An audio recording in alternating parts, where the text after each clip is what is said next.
she had developed a technique for accessing a waking theta brainwave. In other words, getting your brain into the same state you're in when you're asleep and dreaming, but while you're awake. And so by putting someone into a theta brain state, you can go back and reprocess that blocked memory, that emotion, that trauma, and clear the blockage. Are you curious about discovering ways of making your life better? Then welcome to my podcast. I'm Bob Nickman, and this is The Exploding Human.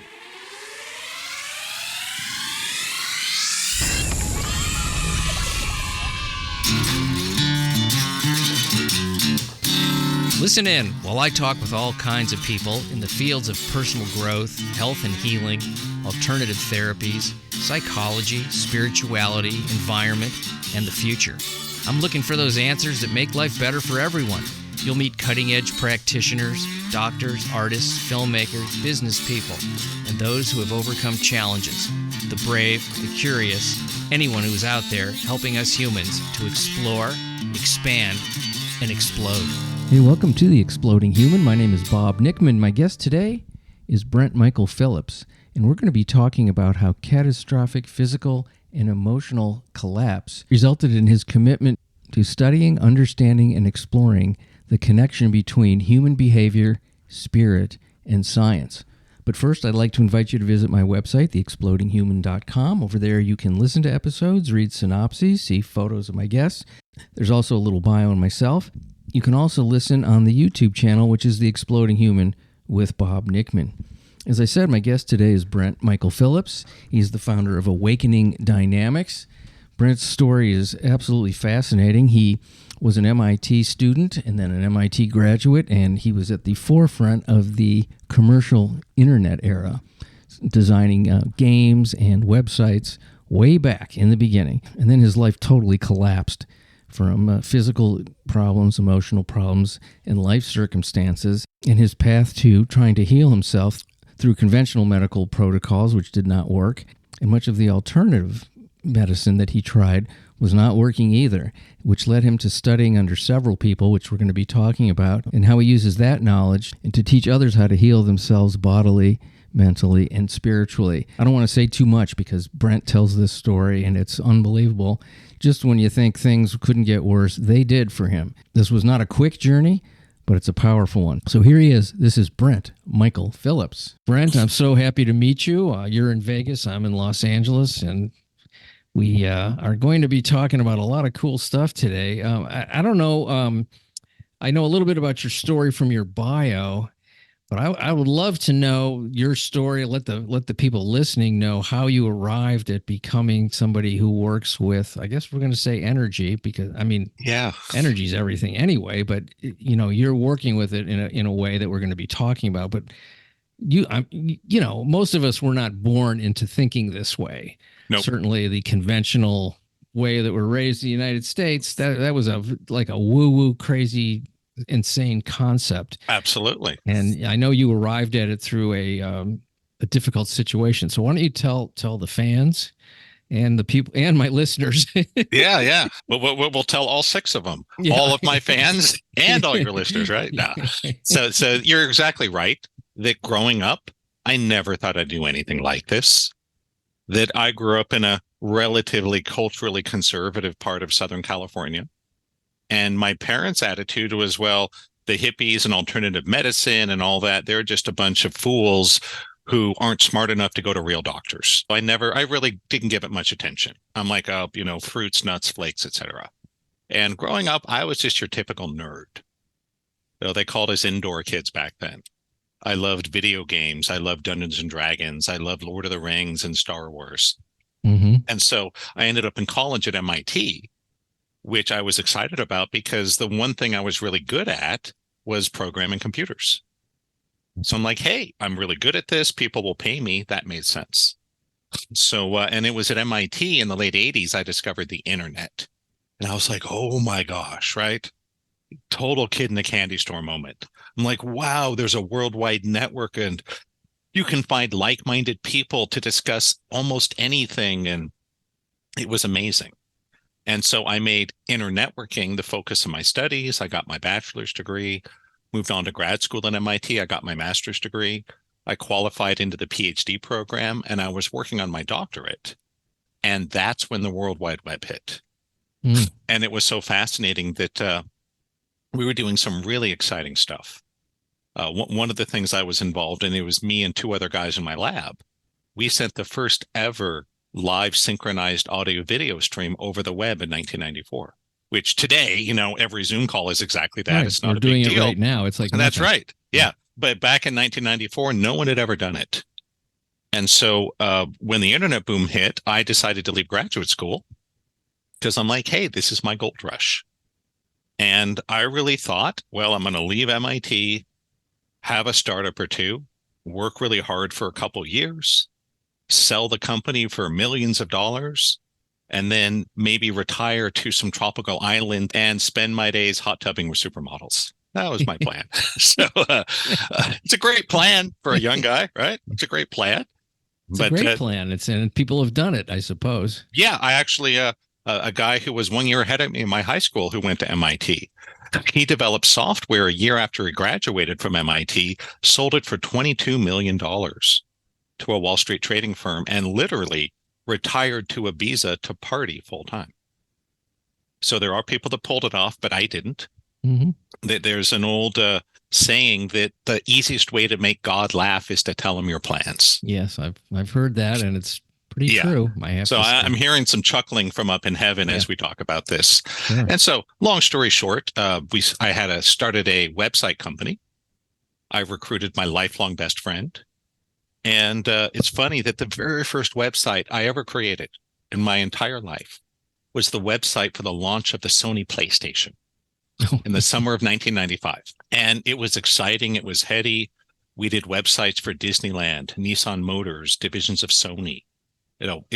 Life was happening fast. A year later, I had 15 people working for me. We were like, at that point, like a $4 million company. We created a second company to create online games. And based on my research from MIT, we created the world's first, today we call them MMORPGs. And it's a multi-billion-dollar industry, basically online, massively scaled role-playing games. And I thought, hey, I had the best job in the world. I get to make video games and websites, and we're going to make millions. And then my body broke down. It's a long story. We'll just hit the highlights. It started with really severe repetitive stress injuries. I didn't realize at the time I had Lyme disease. Okay. I was also suffering from chemical poisoning and all these things that went on. So what happened was I was suddenly living with this horrible chronic pain, and I could barely work. And so long story short, I spent 3 years chasing conventional treatments through the doctors, physical therapy and yada, yada, prescription drugs, medical scans, etc. Didn't help me at all. Were they able to diagnose those two conditions that you're talking about? Nope. That didn't come till over 15 years later. Yeah, it's amazing how many people live with Lyme in particular, and metal toxicity and all kinds of stuff. And it's a mold even. Just very basic kinds of things that doctors aren't trained to even look for because they're somewhat rare, I suppose. It took 15 years. Okay. And it was a healer with a frequency machine that found my Lyme disease. And it was a Chinese doctor that found the chemical poisoning. So that didn't happen until much later. But all I knew was I was going to all this therapy and treatment, and I didn't get better. I got worse. Yeah. Mm-hmm. And so it all blew up in 1998. What had happened was my video game, we lost our publisher. We got terminated without cause, which means we did everything right, and they just didn't pay us. And so that was a disaster. And I finally made it to the top of the medical food chain. And I got an appointment with the head doctor at the Curlin Job Clinic, which is a big deal. That's where all the professional athletes and Olympians and the who's who of the athletic world go for doctors. And I thought, I was so excited. This guy will know what to do. They'll be able to get me out of pain, get me back to work. And I remember I walked into his office, and he kind of looked at me and looked at my file for a few minutes. And I remember he adjusted his glasses, and he was like, well, I'm sorry, son, but there's nothing I or any doctor can do. You're never going to be out of pain, and you'll never be able to go back to work. And I was just like, what? That's your answer for me? And he said, I'm going to do you a favor and recommend you for lifetime disability. And it's crazy. I was accepted for lifetime disability at 27 years old, which is passing the buck yeah, into nowhere, which is highly unusual. Well, also, the idea unusual. Of this is what it is. The arrogance of that statement. It's like, That's I don't know what it is very different than this is what it is. And it's not anything that anyone can do anything about. Ever. They declared me untreatable. Their lingo is permanent and stationary for those that know the work comp world. So I was basically sent home to die when I was 27. Jeez. And when I told my best friend and business partner, and we were close like brothers. I mean, we had been like joined at the hip for, since we were in junior high. And when I told him, I figured he'd be all, hey, Brent, this sucks, but, we'll get through it together. Don't worry about it. We'll work it out. Nope. What I didn't know was he had been secretly seeing the woman that I was crazy in love with. And so when the doctor put me on disability, he fired me from the company that I had founded, played a bunch of legal games, because I had trusted him because his grandfather was a lawyer to do all the legal stuff, and I didn't even look at it. But he had basically set me up and pulled the rug out from under me. Oh, my God. That's a whole extra level of pain. It was. And it was awful because it was, as they say, a dark night of the soul, where I was living with this terrible chronic pain. The doctor had declared me uncurable and untreatable. My lifelong best friend betrayed me. I lost not one, but two multi-million-dollar companies I had founded because my best friend, he didn't go to MIT. He didn't know how to program. He wasn't at the office 120 hours a week writing this stuff. That was me. That's how I destroyed my body, was overworking. And on top of that, I lost the woman I was crazy in love with. And, what I call the cherry on the hot fudge sundae, I also lost my lifelong best friend. So that was an extreme trauma for me. And, I had to move in with my parents because I couldn't support myself. I was day drinking. I was using drugs. I was suicidal. I mean, all those things you would expect. Sure. And, again, very long story, very short. I got into positive thinking. Nowadays, they call it the law of attraction. Back in the 90s, we called it positive thinking, and it's the same stuff. I did masterminds and positive thinking groups and mantras and vision boards and power words. None of it helped. Then I got into alternative medicine, and I thought, hey, maybe this can help me. The doctors gave up on me, but screw them. So I went to homeopaths, osteopaths, chiropractors, nutritionists. I did Reiki healing and Pilates and all these things. And so long story short, I spent 5 years living with my parents, running up a huge credit card debt, doing all this alternative treatment. Nothing helped me. I just got worse. In early 2003, I had an experimental surgery that the doctor thought could help me. And I woke up from the surgery and my right arm was paralyzed. So it was like, well, geez, how much worse can it get? Not long after that, my wife left me. And I'm like, well, crap, my life is over. And it was right about when I was ready to pull the plug that I met this crazy healer lady named Terry. And she had this process of working with the subconscious mind using theta brain waves, which didn't mean anything to me at the time. But my Aunt Lauren convinced me, go see Terry. She said, I'll pay for the first session. And I was like, okay. And I went to see Terry. I remember it was 11 o'clock in the morning on a Tuesday, July 1st, 2003. I'll never forget. And I walked in and she was just like, come on in, Brent, and sit down. And I told her my story. And she's like, well, that sucks. You just got a lot of subconscious blocks. And she asked me about my childhood and what had happened with my best friend and my first wife and all this stuff. And she's doing this block clearing thing. And it was interesting, but I'm like, this is okay, but I'm not here to talk about my feelings, right? I'm here because I can't move my arm and I'm in pain. And I didn't see the connection. And so at the end of our session, she's like, okay, Brent, let's fix your arm. And I'm like, yeah, lady, you and what army, right? And so she closed her eyes and went into a trance. And I'm sitting across the room from her because this is all done with the mind. There's no hands-on, there's no machine, there's nothing you take. It's just a conversation. And so she's doing this healing thing, and I'm looking out the window, and all of a sudden I felt this loud crack and pop in my elbow. You know, it's kind of like the little cracks we get in our joints as we get older, Sure. but multiplied by 100. Mm-hmm. It was like a firecracker went off. It was like kaboom. And I was like, whoa. And Terry heard it. And she opened her eyes and smiled and said, okay, dear, let's check your arm. And I was like, I could not believe it that I could move my arm again.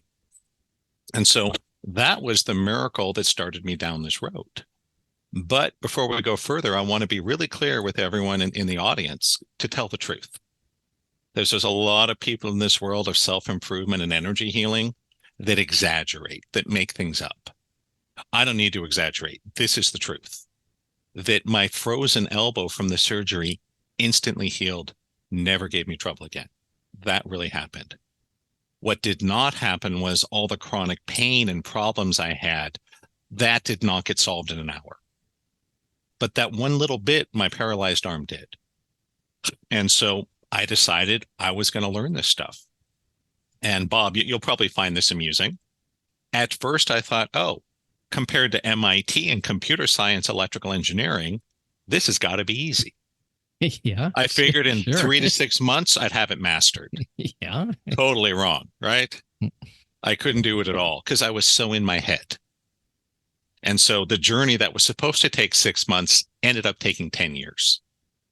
So I went around to all these great teachers, masters, gurus, and shamans and intuitives and so on.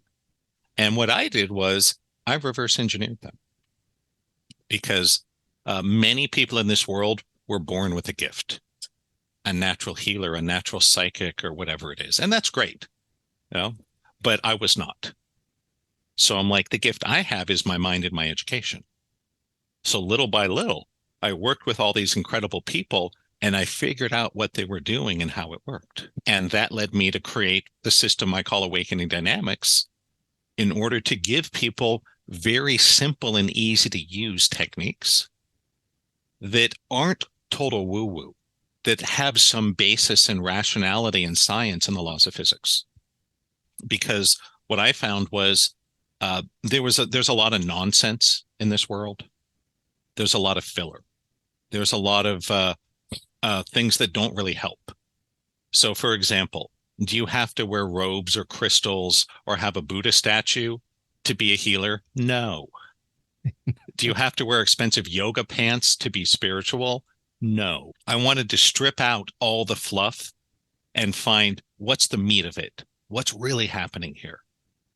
And that's what I did. And that's why I'm here today to, try to shine this light to the world. Go, hey, everyone, there's so much more out there that you may have never heard of. I want to talk about that in a second, but what came to mind when you were talking about this is when you said you reversed engineered. So you used the gift that you've been given to take the knowledge that these people had, which they probably can't do the things that you can do. That's if right. You're born sort of intuitively able to do certain things. They may not even understand what you've come to understand. They can just do it. No, I'd say it's very rare that the natural talents understand what they're doing. Yeah. So it's almost like I just sort of, and I do this with a lot of things. I try to draw an analogy to music because I think people can relate to music because it's vibration and it's sound and it's, and it moves you. It changes your everything. It changes everything. Absolutely. So if, and it's the difference between a musician playing from an inspired place and someone who's studied music. Now, somebody who studies music can reverse engineer that and play some of the great stuff eventually that the people that it comes naturally to can do. And those people may not even understand how they're even able to play that. And obviously, they don't even care. They can do as long as they can do it. Well, why would you even care? Yep. So that's sort of this analogy. Yeah, absolutely. Because what I found was on this journey, working with all these great healers and shamans and sages and teachers and so on, was there's a lot of people out there that have some pretty amazing talents. There are. But very few of them have any idea exactly what they're doing or how it works. And the problem with that is their students are never as good as them. Yeah, I could Because they imagine don't have the that. talent. My goal was to be the exact opposite. I not only want, but I expect my students to be better than me, because I'm going to teach you everything I learned, and I'm going to make it really easy. And what I promise every single one of my students that comes to any of my trainings, that when you put in as much time and effort as I have to this, you will be better than I am sitting here today. That I promise you. No, that's a real Because teacher. I come from the world of science and engineering. And the world of science is all about collaboration and sharing to advance the state of knowledge. That's how I see this. Mm-hmm. Many teachers, especially in the law of attraction, energy healing world, will just say, oh, I have a gift. I channeled it from God. I'm like, well, first of all, a lot of that's nonsense, because I've known a lot of the people who make those claims personally, and it's never true. There's always human teachers they had. But I'm like, no, I will tell you exactly who my teachers were and give you references and all this, because I come from the world of science. That, I'm an open book. You want to know where I learned this? I'll tell you. You're welcome to go work with them if you want to. I don't care, right? Just like you read a scientific paper, it's full of references. You can't just make a wild claim without a reference or a backup. Right.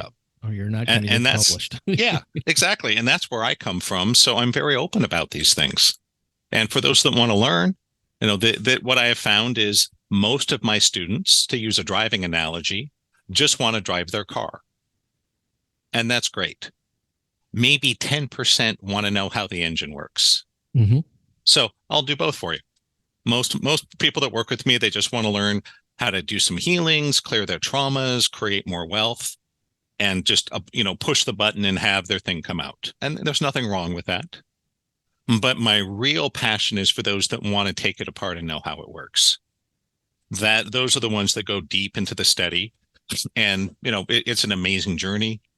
Starts with metaphysics and eventually leads us to spirituality. And they're both important. I'll just warn everyone, 99.9% of the self-improvement world is metaphysics with no spirituality. It's not wrong. It's just you're missing a lot of it. To really go deep, we have to incorporate the real spiritual piece, which again has nothing to do with crystals or beads or Buddha statues or yoga pants. A lot of that spiritual stuff gets very clouded by those sorts of rituals, and even, I'll tell you what really gets in the way is a lot of the religious stuff. It gets in the way of spirituality. It's almost sometimes the exact opposite. Yeah, the religion is a problem. The other is there's bad apples that exploit people. And it gives all the rest of us that are honest and legitimate a bad name. I always say no gurus. No gurus. No gurus. Sure. All right. I want to go back to the two conditions you talked about, because were you treating those how did you discover you had Lyme and toxicity, and how did you get rid of them? And does this new way of looking at things, was that part of it, or was that a separate sort of detoxing? That came as part of my journey, part of that 10 years. Okay. So what happened was, when I started after the first miracle with Terry, I had a new direction in life. I'm like, wow. And I said, I'm going to be like you. I'm going to train and practice, and I want to be a professional healer and help people like this. And so I learned everything I could from her. That took about 2 years. Then I started my journey, went to other teachers. And, a whole long list we won't get into here. But the Lyme disease in particular, that was in 2009.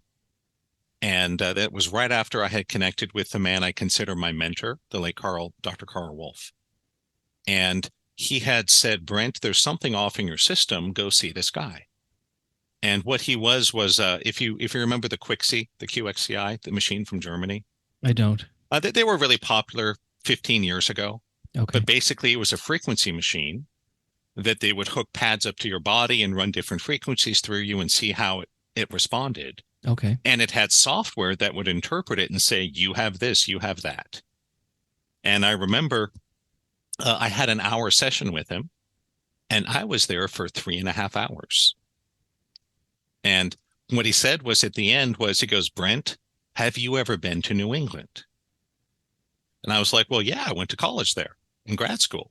And he goes, oh, I've spent the last 2.5 hours trying to figure out why my machine keeps telling me you have Lyme disease. Why? There's generally not Lyme disease in Southern California. Yeah. And so that was, and he was the one that found it. But his remedies didn't work for me at all. And it was a journey. Again, it took almost a year. I spent like $20,000 out of pocket on ozone treatments and anti-inflammatory diets. I was taking like 4,000 Wobenzym every day and all this stuff, and none of it helped. I was getting tested every 3 months, and still there.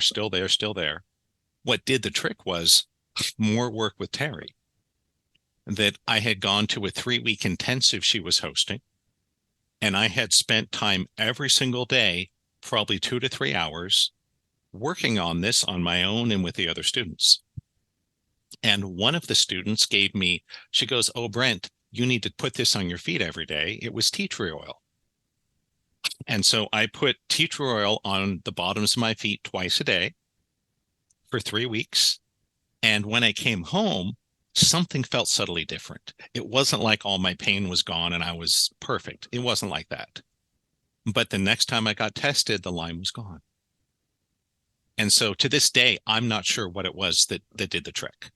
I don't know if it was just the energy healing, or it was the tea tree oil, or the combination of the two. Yeah. Well, I mean, But those that's types what of worked for me. remedies have frequencies too. So, you know, Yes. it's hard to say what it is. And so scientifically, we can't separate the two. But yeah, just energy healing, tea tree oil, boom, Lyme disease was gone. Never heard that as a treatment for it. What you really hear is massive antibiotics for a long period of time, and then you're going to create some other issues, of course. But yeah, the conventional treatment is 18 months of high strength antibiotics through a chest catheter. Ooh, didn't know that part. No kidding. Yes. Ouch. There was a movie came out. It was a while ago. It was right when I was going through Lyme, called Under Our Skin. And it's about the history of chronic Lyme disease and how the medical community and the insurers insist it doesn't exist because they don't want to pay for it. And they talked about that's the only conventional treatment, and it only works half the time. Yeah, it does. And like many conventional medical treatments, your success is conditional, but you're 100% guaranteed to have side effects for the rest of your life. Well, just what the antibiotics do to your gut. Right. I mean, it's just incredible. And they don't even probably say take probiotics with it. They probably don't even give you that part of it. Nope. But 18 months, high dose strength antibiotics through a chest catheter. I'd be throwing up every hour if I had to do that stuff. It'd be horrible. Okay. So that was Lyme disease. Okay. The chemical poisoning, that was right at the end of my 10 years. That was one of the last pieces of the puzzle. And it was actually a Chinese doctor. His name was Dr. Matt Van Scoten.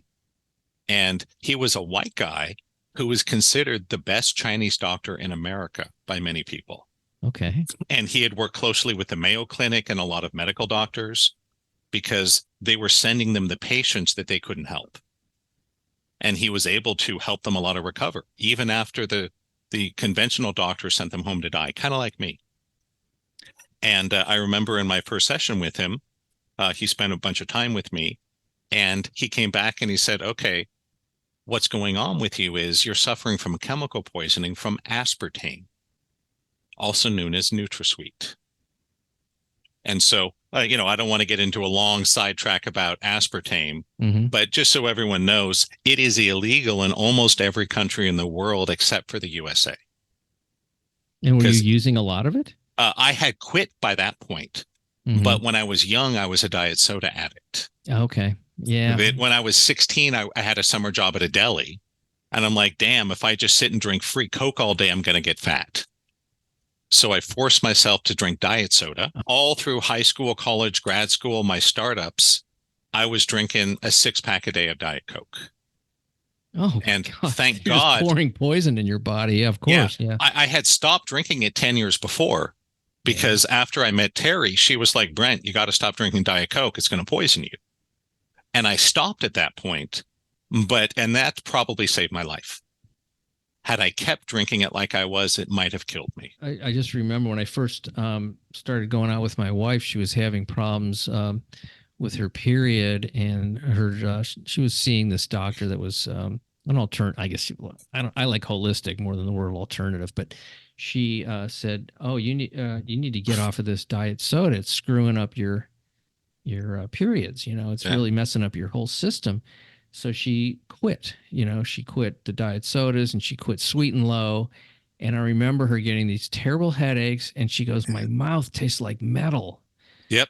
I feel it's like a horrible taste." And so it's exactly what you're saying. There's obviously metal, some types of metals in this stuff. It is. And for me, part of it was it wasn't as bad as the aspartame. I also had aluminum poisoning because I was drinking Diet Coke out of aluminum cans. Yeah, if you don't think that stuff leaches into the liquid, and even plastic water bottles, I won't do that. That's right. Ever. Yeah. You drink a 6-pack every day over 15 years, you're absorbing a lot of aluminum into your body. So that was the number 2 thing I was really toxic on, was aluminum. But the good news was a treatment of Chinese herbs cleared it right up. Now, I'm still sensitive to this day. Yeah. Every now and then I'll have like a sip of something, not knowing what it is, and I get an instant headache. I take one sip of a diet soda and just like kaboom. So that's the only downstream effect but it's good. Now I know instantly when I'm poisoning myself. My body's like, hell no, do not drink this. So now let's go back to what Terry was doing. Do you want to say her last name? Is that something? Her name was Terry O'Connell. Terry O'Connell. Okay. Yes. And for those just so you guys know, she passed away over 10 years ago. Yeah, you're not going to find her. Right. You're not going to find. You might find her old website, but it's good luck booking a session with her. Well, you were talking about theta waves, and then you were talking about science. Yep. And what are you doing that is sort of and maybe I'm jumping a couple of steps here, but what are you doing that's taking what you've learned and making it up? I'm going to use the word practical for people like, me, anybody. Absolutely. So, part of what I did was Terry was as far as healers go, she was kind of a no nonsense person. She came from the world of finance. So she was not naturally a new ager either. It kind of found her because she got sick from black mold and almost died, and had found this process of detoxification and clearing emotional traumas that saved her life. And she was like, you know what? Anybody can do finance. I need to do this because I can make a difference in the world. And I'm so glad she did. And so what Terry taught me was that essentially there's a lot of different modalities, emotion code, healing codes. If we talk about Psych-K, there's dozens, hundreds of modalities that recognize that we have subconscious blocks or traumas, and it gets lodged in the body. So what happens is it's like a blockage in the flow of energy. And if you have enough blockages, the energy can't flow, you get sick, you can even die. So that's sort of the very simple version. And what she found was that using the alpha wave, which is the higher frequency, it's like the meditative brain state. It's what they use in a lot of Reiki healing and pranic healing and anything where you're using your hands, is very good for healing emotional trauma, but it can't change the physical tissue in the body. If you want to make a physical change in the body, to have a cancerous tumor vanish instantly or something like that, you need to get to a theta wave, because the theta wave is what happens to our brain at night when we're asleep and dreaming. What's called REM, or rapid eye movement sleep. And so what happens is normally our bodies sleep every night, and our brains, when we're dreaming, are in a theta state, and we're processing our memories from the day. This is why, for example, do you remember what you had for lunch on, July 12th, 1997? No, because your brain says that doesn't matter, right? But most people will remember what their grandpa's suit looked like when he died at his funeral, things like that, right? Because it's important. Right. Your wedding day, you may remember a lot of specific details that you don't remember on other days, right? You can ask me. Or a traumatic event. Yes, or a traumatic event. Or happy, that's right. Or, I'm talking about even happy things that are very heightened emotionally, negative or positive. And that's a beautiful point. A lot of people don't realize positive events can traumatize you just like negative events. It's just less common. but absolutely.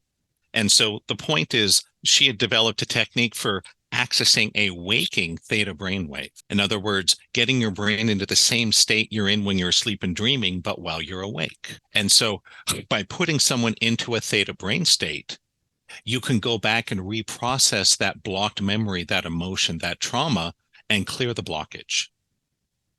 So that's the short version. And of course, there's a lot more to it, but that's the essence of it.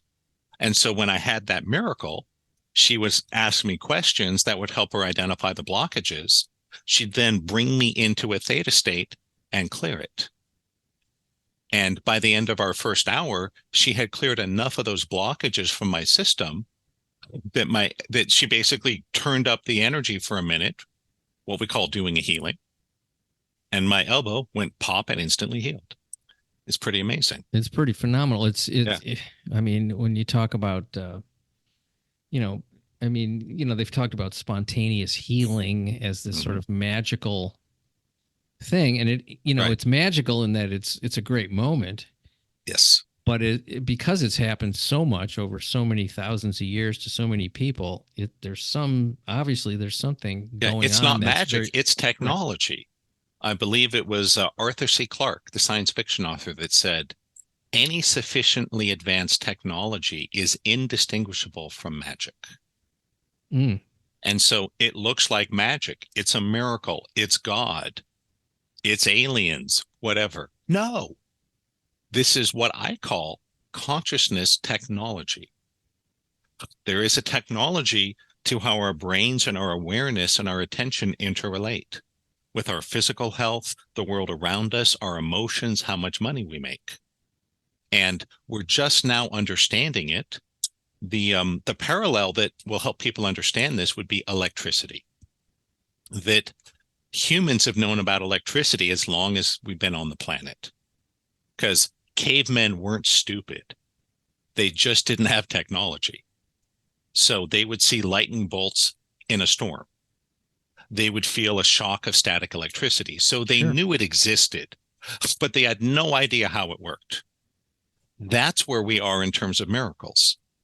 Most people know miracles exist. They talks about it in the Bible. There's miracles referenced in the Bhagavad Gita and the Ramayana and all these different religious, spiritual, shamanic traditions from all over the world through history. We all know about it, but just like cavemen and electricity, they had no idea how it worked. Well, we figured out electricity in the 19th century, thanks to Maxwell and Tesla and Edison and others. Yeah. And we mastered it and we put it to work. And now our whole world runs on electricity. And so we're at a similar inflection point with consciousness. It's kind of like electricity in 1840. I'm here and some others figuring out how it works so we can put it to work to create practical effects for your life. Yeah, I mean, it's certainly the big allure of psychedelics. Yes. When you do those things, you go, "Oh my gosh, there's something else going on here." Yes, that isn't, And I am a big fan. I think there's enormous therapeutic value in psychedelics. I'll just say to people, be careful. Oh yeah, this is really powerful stuff. Make sure you have a well-trained guide or shaman at every step. Because, I've been a professional healer for over 20 years. And when I did Bufo, I was so glad I had a guide. I didn't think I needed a guide. I'm like, I've done this stuff, psilocybin, and, I've done, ketamine and all these other things. Never had a problem. I'm fine. My buddy's like, no, dude, you need a guide. I'm so glad I had a guide. Long story short, I wasn't emotionally ready for what came up. And again, full-time healer for over 20 years, right? Yeah. I've done like 19,000 sessions. So make sure you have a good guide, someone that's a real healer. Just be careful if you go to another country. A lot of the times that shaman is a guy that sells used cars. Right? It's just a side gig. He puts the dress on and chants and gives you a big dose of ayahuasca, right? So just be careful. But I think really there's funny. Yes. Yeah. There is enormous value there. Just like anything, it's a really powerful tool. And I would say the same thing about energy healing. That when I first started doing energy healing, I was a huge slut. I would let anybody work on me. Now I'm very picky. People want to trade with me all the time. I'm like, no, thanks. It's nothing personal, but I'm Sure. very picky about who I let into my energy field because it is really powerful stuff.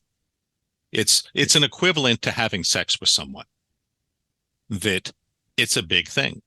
It's like anything in life that's powerful. So, studying this stuff, are you using any machines at all, or Nope. sound or anything? Because I have a few training aids, but that's it.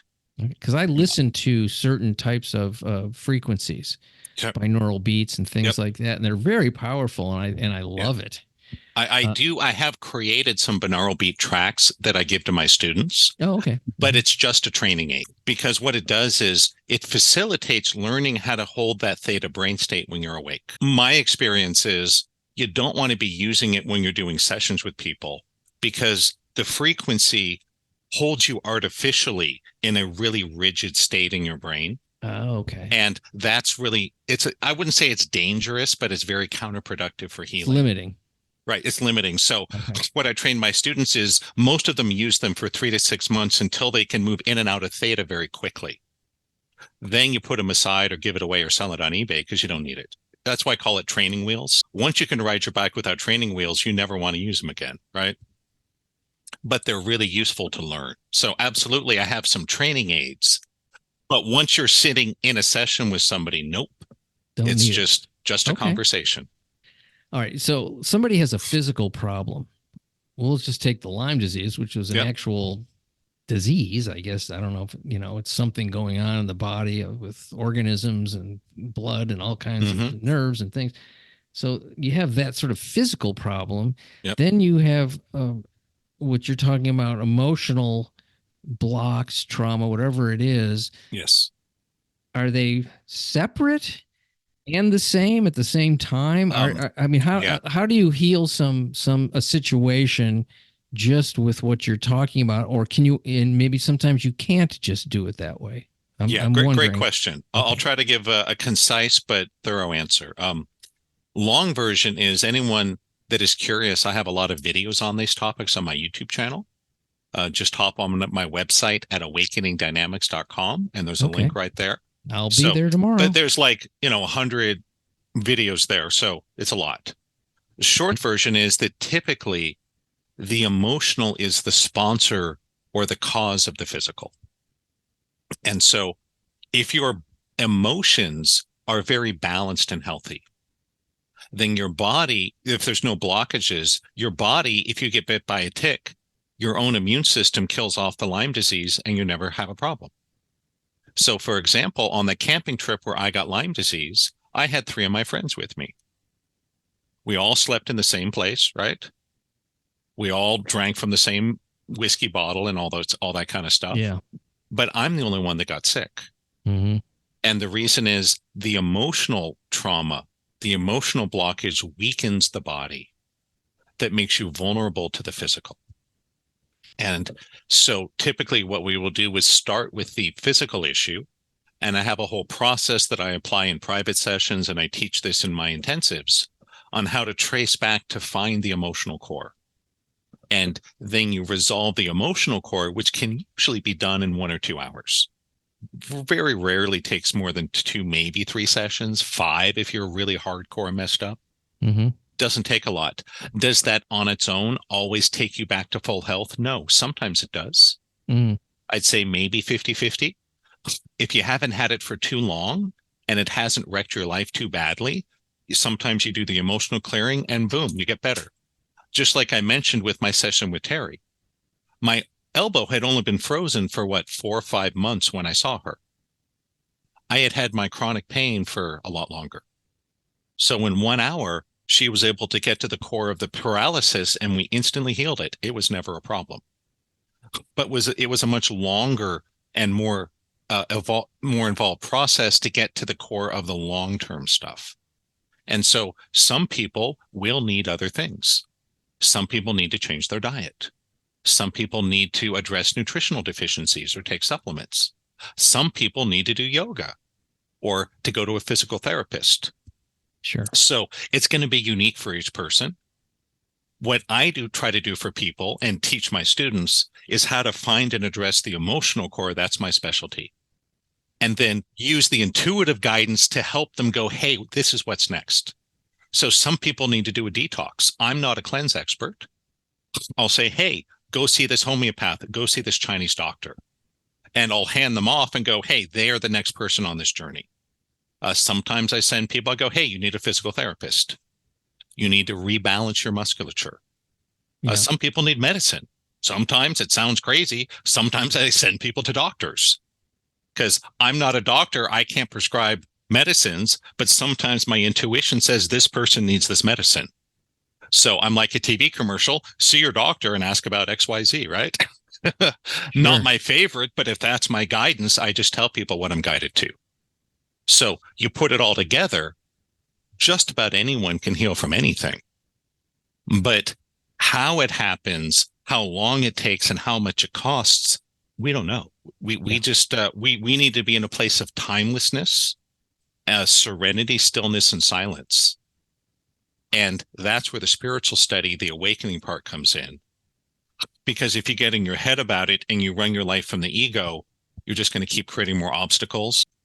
So in the short term, it's a more metaphysical process. Find the emotional core, clear it, action steps. Long term, it's a very spiritual process. And there's a big difference that the metaphysics is useful. That's the subconscious. That's intuitive healings, theta state, things like that, manifesting. The spiritual piece is, how do you and your awareness relate to your body and your life? Do you demand that it be like this way or this way? I have to have this much money. I have to do this or that. Or are you surrendered going, I trust the divine that whatever shows up is perfect for me? That's what I mean by getting out of the ego and the mind. Mm-hmm. And I'll just say, not everyone is at the place where they're ready for that. And that's okay. There's nothing wrong with that. You know, when I was 3 years old, I was still a smart kid, right?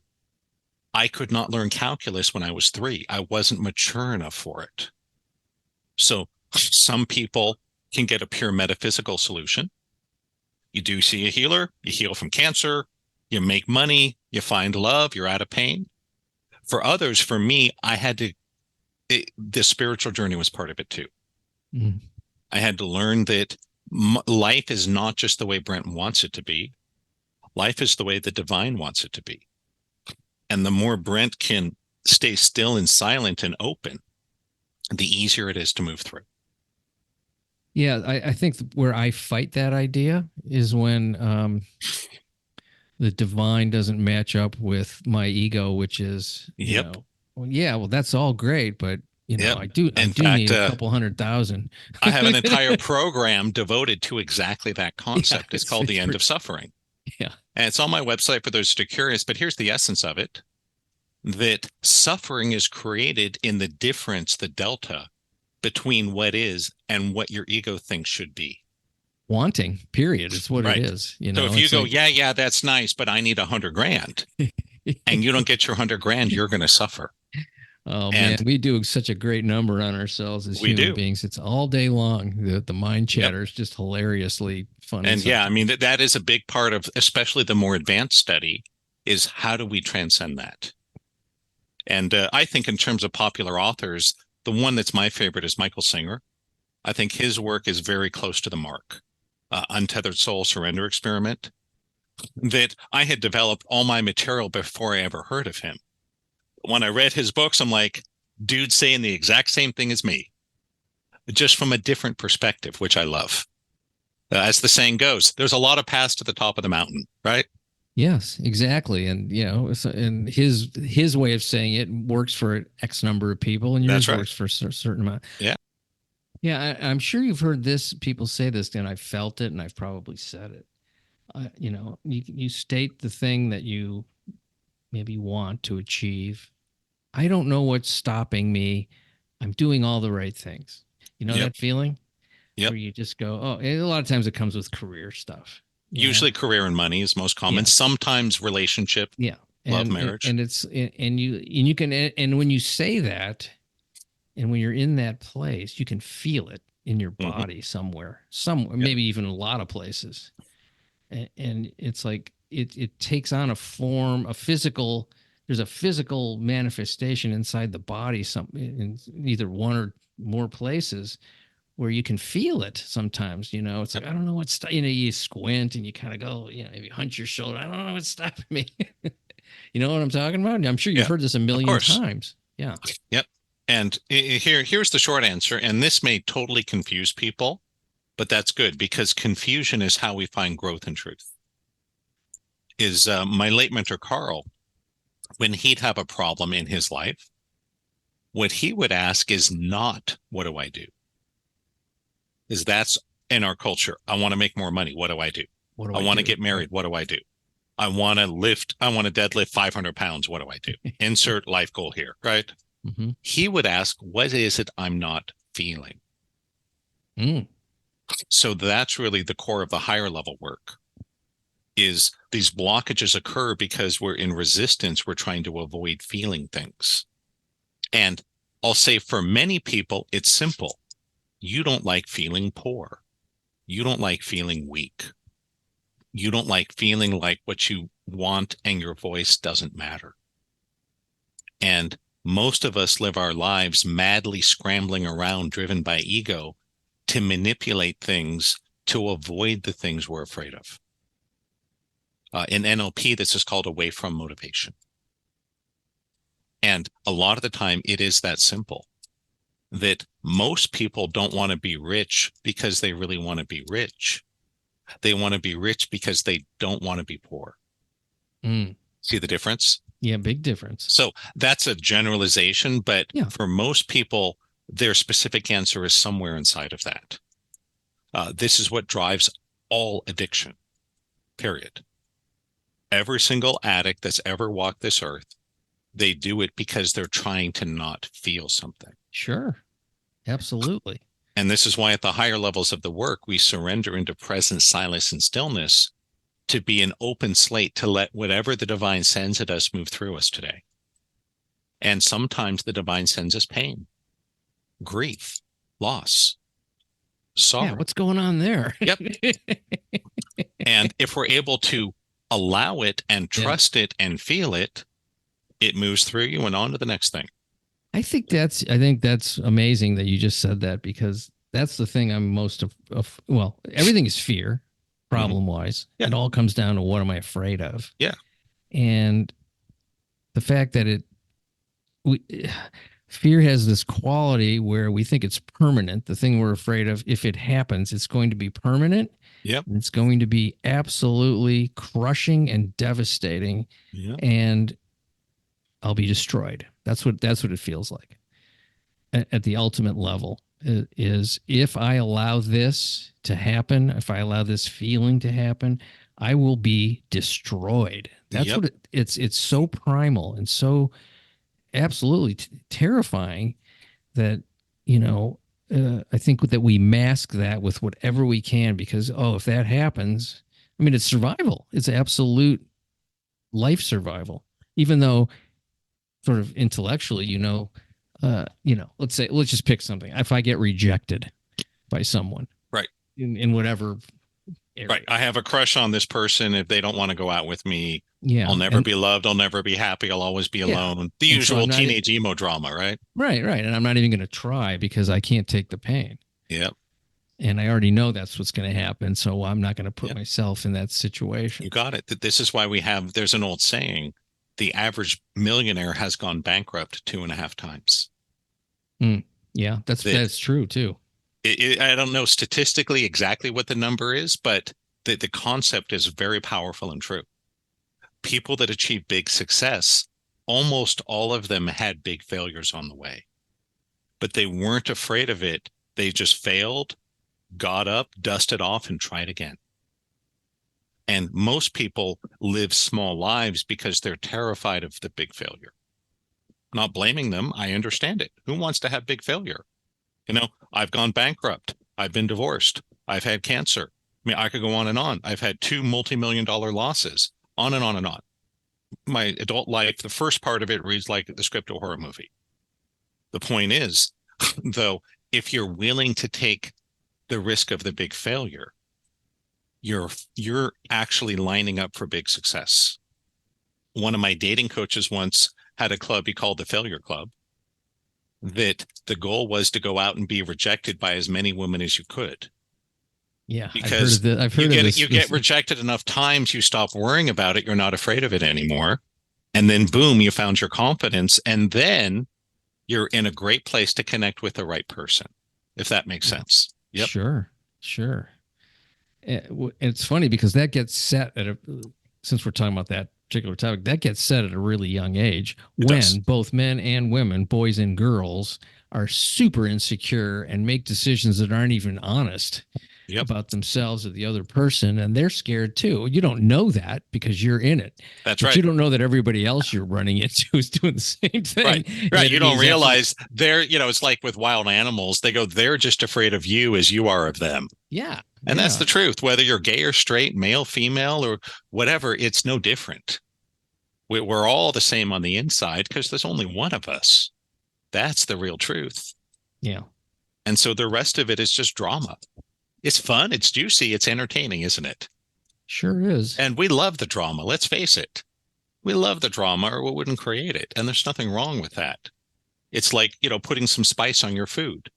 Makes it more interesting. Well, it's, you do fire the cortisol when you're in drama, and it's, it's a drug. It's, it makes you feel great. There is no drug, no painkiller more powerful than adrenaline. Yeah. There's nothing the doctor can give you that's more powerful than what you create in the middle of your own head. So yeah, that if we can, and that's part of the spiritual journey, is to open yourself to the failure, the pain. Not because you want it, but because that's what works. And to know that it's part of the whole thing, that there's going to be a percentage of things that can be looked at as failures. If you want to look at them if you want to even, let's talk about the concept of failure for a second, because it's a really interesting idea, because that feels permanent too when it happens, and it isn't. Mm-hmm. And is it, what does it actually mean? It means, really, when you think about it, it's just something that happened that's leading you to the next thing. It isn't the end. Right. It's not the end thing. Nothing is the part end. That's the part where I think people get really stuck. And I'm going to include myself in people because I've been there where it's like, I'm not doing that again. That was just too rough. And that's where the timelessness comes in, that if you're really serious about being wealthy, you must be willing to be poor as long as the divine needs you to be poor. If you really want to find love, you must be willing to be alone as long as the divine needs you to be alone. That's the stillness, the silence. When you stop madly trying to manipulate from ego to make everything go your way, it's amazing how things come to you. It's almost magical.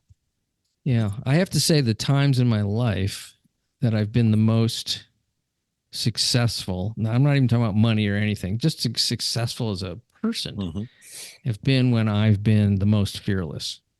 When I just didn't give a shit. When it's like, oh, okay, well, I'm going to try this now. Now I'm going to try this. I'm going to try this. Yeah. And sometimes it wouldn't work that well, but I didn't care. And I honestly, at those times, and then, maybe I care more now in some ways, and I care a lot less also. It depends on the area. I mean, I found with money, times when I'm like very fearless about spending money. Let's try this, let's try that, not worried about, how am I going to pay for it, blah, blah, blah. I tend to have a lot more money in my bank account. Every time I look, the number's bigger. And then the flow reverses. And I'm like, oh my God, I need to save money. I can't spend this. That's too expensive. Then that number gets smaller and smaller.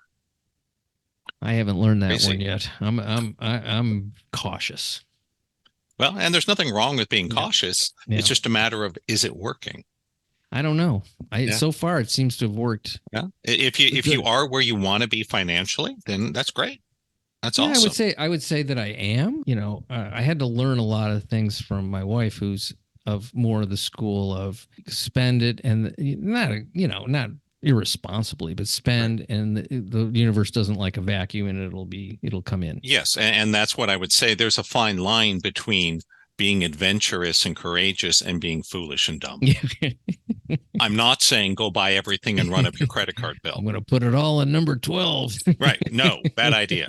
What I am saying is you find a job, a career, a teacher, a process that really calls to you. You may have to take a risk on it. When I took my late mentor Carl's intensive life training, I was coming off a bankruptcy. I had no money. He told me it's $15,000. I laughed and walked out. Mm-hmm. And then I saw what happened after I worked with them. And I'm like, oh, God, I got to do this. And coming out of bankruptcy, I had nothing. I mean, I was so poor. One of my buddies from MIT wanted to meet me for coffee. And I said, no, I had the flu because I didn't have money to buy a Starbucks. And embarrassing, I suppose. Yep. Yeah. Once I committed to his program and I wrote him a check for literally all the money in my bank account. I left in like $2 so the bank wouldn't close it. I had 15 grand within 6 months. Wow. So yep. I love to hear that. I love and I paid it off. And that's why I say this is not buy everything, go gamble. No. Right. It's pick your spot. But a lot of life, what Terry used to say is life is like, I think it was Indiana Jones in The Last Crusade, where Indiana Jones has to walk across this chasm and there's an invisible bridge. You can't see it. You just have to take a step and trust it's there. Yeah. There's an element of that to life. This is not saying fling yourself into a chasm, people, right? Bad idea. But if you know that this is the only way across, you take a step and the bridge will be there to support you. Yeah, that is a heavy idea. It's such a great. And that's why, honestly, that's why life makes us desperate. That's why I had this horrific dark night of the soul in 1998. I thought I was so smart. I had all the answers. I knew how it all worked. Without a lot of desperation, my ego never would have humbled itself. And not everyone needs that level of desperation. I hope you don't, everyone listening. Right. But if you do, just know it's not a coincidence. That's what you need for the ego to step aside and give the divine a little space. The good news is you just give it a tiny little crack and the miracle will sneak in. But if the door's shut and your mind's holding it locked, you're not going to go anywhere. That's just how it works. You know, one of the other things I've noticed too is that, like you were saying, most people live kind of small lives in that way because they're afraid. Well, not only are they afraid, but if they see someone who's not doing that, they don't like it. Yep. It's crabs in a bucket. You take a lot of hits, for being brave or just not scared. Let's put it that way. There's the old story that what happens if you put a bunch of crabs in a bucket? As soon as one of them tries to climb out, the others will grab it and pull it back. And climb up on top of it, and then they get pulled down. Right, then they get pulled back, and no one ever escapes the bucket. So yes, at some point, you're going to have to make a little distance between you and those crabs. There are some of us out here that actually want to get out of the bucket. But a lot of our friends, family, neighbors, coworkers don't. Because if you're successful where they're not, that makes them have to question and look at their life, and they don't want to do that. That's what they don't want to feel. So they're like, let's make sure you don't be successful because that will make me feel bad. It sure will. It's like, well, if the guy I know did it, now I really got to look at myself. That's right. If it's a stranger, a little easier. Yep, that's right in. That's just what they don't want to feel. And if you're willing to pay enough price, you can avoid the feeling. Yeah. But it may make you poor. It may make you sick. It might make you alone. It might keep you in pain. Is it worth it? Huh? That's up to each person to decide. I really enjoyed this conversation. I could go 2 or 3 hours, but we won't because you got things to do. So do I. Yeah, so do our listeners, This life. And yes, and I am going to go to the website and check out these videos, say what it is, and then also mention your book because I think that's got a great title. The website is pretty simple, awakeningdynamics.com. And if you forget that, just put Brent Michael Phillips into Google. It should come right up. Okay. And look for, I do live, what I call Healathon live webinars a couple times a year. Oh, so they're totally free. I'll spend more time going through all the different steps of these higher dimensional journeys and do some interactive exercises with people because I don't just want to talk about it. I want you to experience this. There's also a link to my YouTube channel. You can watch a lot of videos, learn a lot more, and all sorts of other, cool books and products. My most recent book is called Movement Feedback Holography. And that's based on the very physical work I learned from my late mentor, Carl, that by learning this movement stuff, it seems crazy. That's how I went from bankrupt to having a bunch of money in my bank account almost overnight. It was phenomenal. And it took me 5 years to figure it out, but I finally wrote a book on it. And it is higher level. I start most people with the metaphysics of muscle testing and clearing the subconscious and theta wave healing. But we graduate at some point to the movement, which is phenomenally powerful, but it does take a little more training to get into because it's weird. Mm-hmm. How is it I can watch you shake your hands and then you make twice as much money next year? Well, I have a long answer. That's in the book. I need another hour to explain it, but those that want, I think it's $3 or $4 on Amazon Kindle. So if you want to learn more, that's a great resource too. So yeah, check out the YouTube, register for the Healathon, check out the book. And, if you feel we're a good fit, reach out. I'd love to work with you. I'd love to show you how to do all this if you're interested. Well, thanks so much for being on the program. Wow. What a great talk. I've loved it. It's been great. Have a beautiful evening. Thank you. Much appreciation for you folks listening to The Exploding Human. The website is theexplodinghuman.com. The YouTube channel is The Exploding Human with Bob Nickman. Once again, I want to thank Brent Michael Phillips. Check him out at his website, awakeningdynamics.com. Have a great day.